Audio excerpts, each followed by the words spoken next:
Ryan had spent years working around boats. He wasn't easily scared. But one night in the Gulf of Mexico changed that.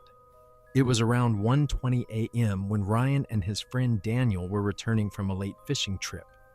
The ocean was unusually calm, no waves, no wind, just a huge black surface stretching in every direction. Then the radio suddenly stopped working. Ryan checked the connection. Everything looked normal. A few seconds later, they heard something beneath the boat. 3 knocks. Knock, knock, knock.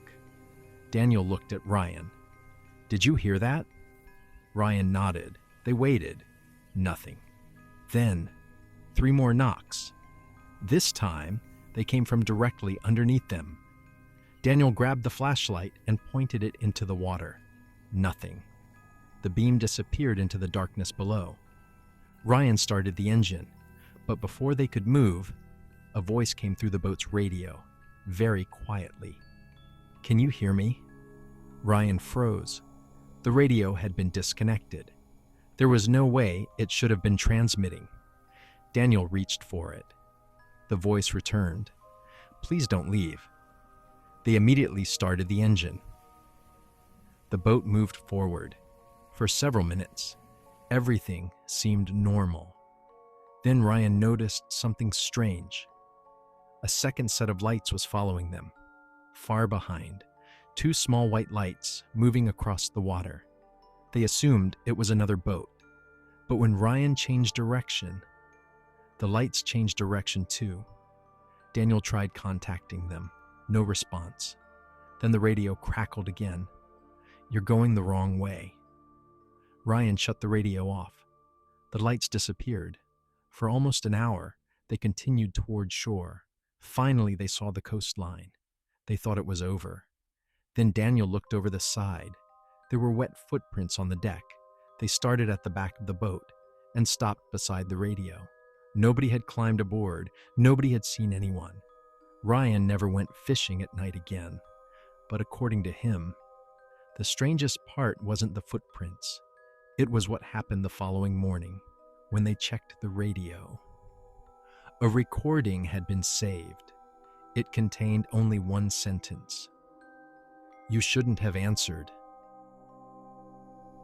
Emily was taking part in a nighttime research trip off the coast of California. The ocean was dark. The research vessel moved slowly through the water. At around 2:47 a.m., Emily noticed a light beneath the surface. It was small, blue-white, and moving. She assumed it was marine equipment. Then the light stopped. Emily watched it for several seconds. Suddenly, it moved directly toward the boat. She called another researcher. They both watched. The light disappeared beneath the vessel. Then, the entire boat went dark. The researchers switched on emergency lights. For several seconds, nobody spoke. Then the vessel shook slightly. Not violently, just enough to make everyone look at each other. Emily checked the equipment. Nothing appeared damaged, but the underwater camera had stopped recording. They restarted it. The screen showed nothing but black water. Then something appeared in the distance, a faint light. It slowly moved closer, closer, and suddenly disappeared. The next morning, the crew checked the footage. Most of it was corrupted, except for 7 seconds. In those 7 seconds, the camera showed the underside of their boat, and something bright was moving beneath it. Not a submarine, not another vessel, just a light moving against the current. The crew never identified it.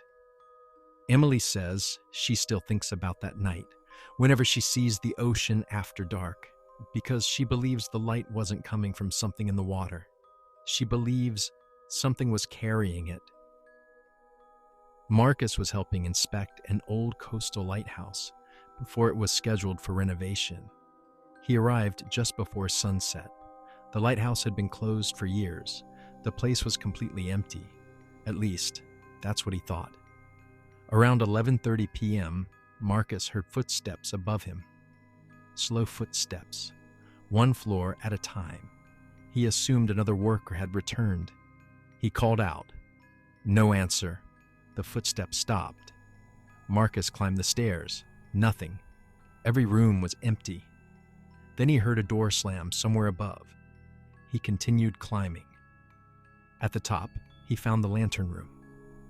The windows were covered with salt and dust. Nobody was there, but on the floor, he noticed fresh seawater. A trail of wet footprints crossed the room. They stopped directly in front of the window. Marcus looked outside. There was nothing but dark ocean. Then the lighthouse light suddenly turned on. The building hadn't had electricity for years. Marcus ran downstairs. When he reached the entrance, the door wouldn't open. He pulled harder. Nothing. Then he heard a voice from above. A calm voice. Don't leave yet. Marcus stepped away from the stairs. The lighthouse light continued rotating outside. Then he noticed something through the window. A small boat was floating near the rocks, completely empty. No lights, no people. Just an old wooden boat drifting in circles. The entrance door suddenly opened. Marcus ran outside. He never looked back. The next morning, workers inspected the lighthouse. They found nothing unusual, except for one thing. The wet footprints were still there, and they didn't lead toward the door. They led up the stairs from the ground floor, as if someone had walked into the lighthouse from the ocean. Marcus never returned, and locals say that on certain foggy nights, the lighthouse still turns on, even though it has been disconnected for years.